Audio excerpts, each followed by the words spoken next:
The guilt went from my knuckle to my heart. Hey there, everyone. My name's Corwin. This is Adam. You're watching HandbasketGaming. We're continuing our new playthrough of Guts and Glory, playing with Pedro, El Toro. Going in, hey, that look. was the best possible outcome. That was the best. Is that the end of this track? That's the end. Nice. All right, guys. Thanks for watching. We will see you all next time. Answer down below. We'll record the right answers. Wait. Wait. That was very short. All right, next. Maybe we'll add some Gumsy Gomar, huh? I like how the title is cut. Just Gumsy and. Gumsy and. That's it. Play as Junior to see what happens. Yeah. Speaking of young people, I feel like I've hit this point where I'm like, I'm realizing some age that's on me. Yesterday was my last day at Lowe's, but when I was working there, there were some people I was working with, some new hires.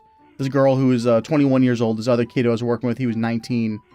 And having conversations with them, I started realizing, I was like, they're not getting a lot of these, what I thought were regular pop culture references. Like oh my God. Oh, that is horrifying. That's Nightmareville right there. Like, as an example, I made a Office Space reference, like the movie Office Space. Mm-hmm. They had not seen it or heard of it. They didn't know what it was. And I was legitimately surprised because growing up, you cannot find a single person in our age bracket that had not seen that movie at least 5 times. I'd say that might be a bit of an exaggeration. You've seen it, yes? Well, yeah, of course I've seen it. Of course. So I was just literally surprised. And that amongst like music, like trying to talk about music or anything like that, I'm realizing that like there's just stuff that that doesn't seem to link up just pop culturally, which I didn't think was ever going to be an issue, except it is because I'm getting old. If that makes sense. Yeah, getting old. Not already old. I am going to be young forever. My young, energetic lifestyle is outstanding. Mm-hmm. Fuck. But I'm going to try this as Pedro. Okay. But there are like a lot of things like that kind of come. I was talking to my mom. She was telling me that when she was younger, she had a favorite movie, like when I was a little kid. And that favorite movie was this movie called Soap Dish. And she thought it was really funny. It was a comedy. It starred Robert Downey Jr. Yeah, exactly. Yeah. But now in like 2017, 2018 now, she when she like tried to rewatch that movie, there were things about it that were comical when it first came out, but it legitimately makes her uncomfortable now. Like what? Well, as an example, like what's supposed to be like the big funny part, the big bad guy that they're dealing with in the whole movie, at the very end, the way they get back at the big bad guy is they oust the big bad guy for being a transvestite. And they publicly shame her and humiliate her by doing it. And these are the heroes doing it to the bad guy. And Mom's like, yeah, that's cool. That's not cool. It's really actually kind of messed up. But in like the early 90s/80s when that happened, everyone was like, oh, that's really funny. That we can make a huge blockbuster movie. And that's how it ends. It just goes to show like how things don't always age. Like you think they would age. It's like how like like your grandparents are low key racist. Yeah. And not my grandparents. No, I mean everybody's grandparents. Really, that's I can actually. Most grandparents are low key racist, and everybody's just like, oh, they're from a different time. I'm reaching the age where I've realized that you're racist. That I am from a different time in that same way. Where you should really finish that thought, because right now you're saying no, because fuck, I'm outside the castle now. Because fuck me, a lot of the pop culture that I have loved, and not even from my childhood, but like from like college. Like, even, like, Friends. Oh, yeah, Friends is a good example. They're, like, especially when it comes to, transvestites, because Chandler's dad is a transvestite, and, like, in one of the later seasons, like, he doesn't want to invite his dad to their wedding because he's a transvestite, and that's just, like, that's fucked up. That's a serious life event, and you're just like, no, because it's weird. Yeah. And like it's just like it shows a complete lack of the sort of sensitivity and understanding that we've sort of gained as a culture. And like I'm not saying I identify with the people who just like don't make those adjustments, but I can kind of understand, like not even understand it, but it's like I see it now.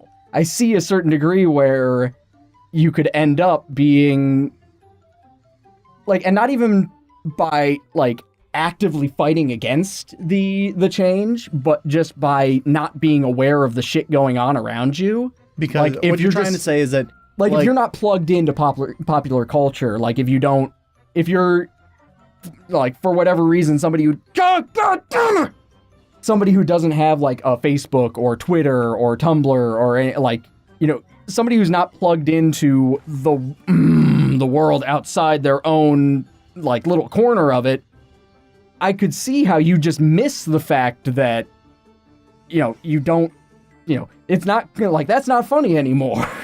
Like Yeah. you just like I could see it being missed. Okay, come on. Whew, okay. Oh. Like if you willfully ignore it, then you're an asshole. But if you if you just miss it, I can sort of get that. General like over the especially over like the last I want to say like 10 years. I personally think it's a really good cultural change. Like I know there's a lot of people out there who freak out and be like, "Oh, you know what? Whoa, shit." Like everything's too PC, everything's like fuck those and I'm people. just like go fuck yourself. People who say that shit is too PC are just too much of assholes to actually make like to actually change. And it's like I In my find that there are experience. I find that there is a wealth of like comical great things out there without having to like belittle somebody.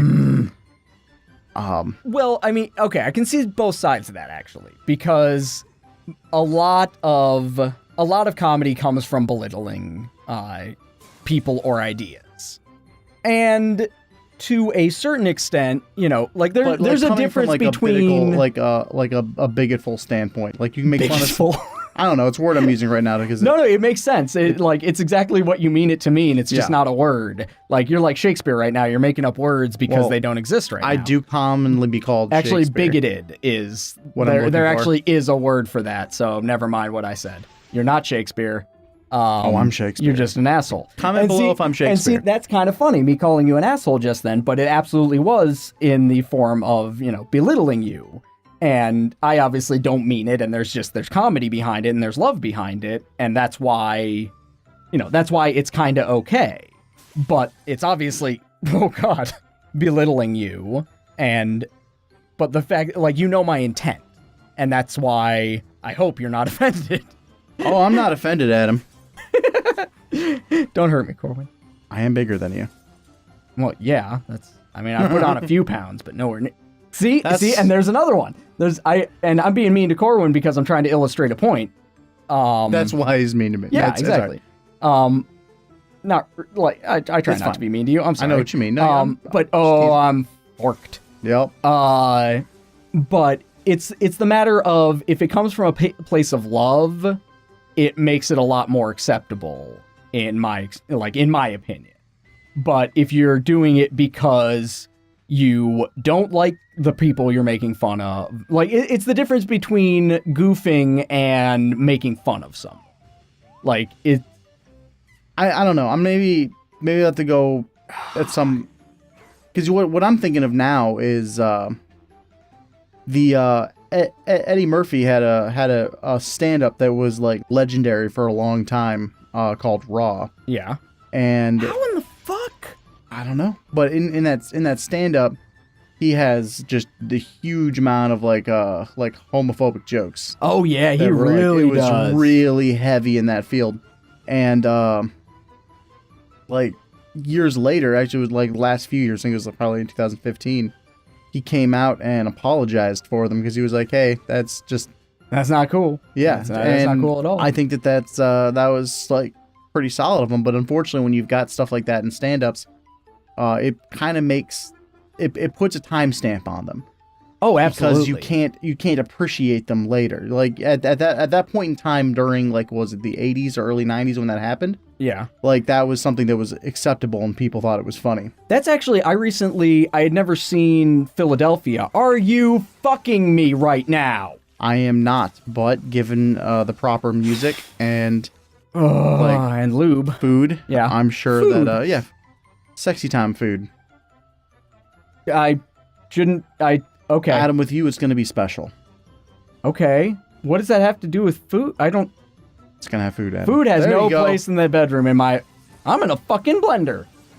Okay. Next. Philadelphia. That, because it's a classic, like very heavy movie, but definitely a drama like that. It is not a comedy by any stretch of the imagination.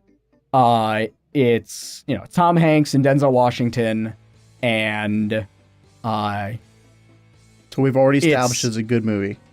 I can't see. That went well. But it's about a lawyer who is gay and gets AIDS. He has AIDS at the beginning of the movie. But then, essentially, his colleagues find out, "What are you doing to me, camera?" Killing you. That's what it's doing. Sending you to death His town. colleagues find out that he has AIDS, and then they manufacture a scenario where he, like the ball gets dropped on some work, and he gets blamed, and then they fire him for dropping the ball, but it's actually because they realized he had AIDS, and They were scared. They fired him for that. And, that's a thing. I don't know where I was going with that. Because just the terminology used. It's just the depth of non-understanding of the situations is I thought I could recover it.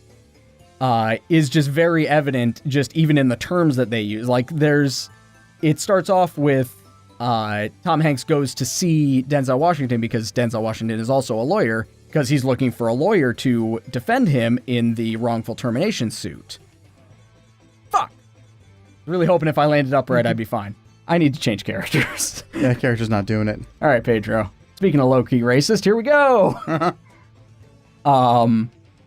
But he just comes into Denzel Washington's office and they have a meeting, and Denzel Washington's character just says no outright, just no fucking way. I laughs in his face essentially. And then after what did I do wrong? After he leaves, not only does Denzel Washington wash down everything in his office, anything that Tom Hanks touched, but he then goes to his doctor and gets an AIDS test and this, that, the other, because it's just complete lack of understanding of what was going on. There's ignorance on that front in the world. And that was kind of the point of especially that scene and the movie in general, where it's just, I think there was a bomb on the ground there. Okay, that's fine. Try the Yang family. Okay. They might handle better. I think this one's designed for the Yang family. So let's try that. But yeah, and then he constantly referring to, it's are you gay? People accusing him of being gay because he eventually takes the case, et cetera, et cetera. Mm-hmm. And people are just somebody hits on him in a drugstore and he reacts violently. Even though he is the guy defending the Tom Hanks's character, he's still ignorant and kind of hateful, and the whole threat to masculinity of being accused of being, not accused. That makes, see, even my own terminology, being as enlightened as I am about the situation, just the default terminology I use to describe that situation is inherently a little messed up. Mm-hmm. And so, yeah, I guess it's I don't know what my point was overall, just that anytime you're coming from a place of ignorance, your comedy is not going to be funny. It's not going to last. It might be funny at the time, but it will not stand the test of time. Yeah. It's not going to be Monty Python. It's not going to be Ghostbusters. And I'm trying to list things that I'm certain do not have any dated references in them. And I am not 100% sure. No, I think you're probably good on those. I'm pretty two, sure Frank. on those two. Yeah, for sure. Okay, so it was just that really sharp lip that was killing me at the beginning there. Okay, so we're gonna... There you go. Hopefully I'm gonna hit this. Oh, fuck it. Ow. Fuck it! Yeah, all right. Fuck it! We're out. What book universe do you think we would want to visit if we could pick any one? Answer down below. We'll record the right answers and give shoutouts to people who get it right. Give us game suggestions down there as well, and we'll try to play them. If you like our stuff, subscribe to the channel, and if you have friends who would like our stuff, please share the videos around. We'll try to get back to dumb dick jokes next episode. Bye, guys. Bath salts are not your friend. Unless they're actual salts for your bath.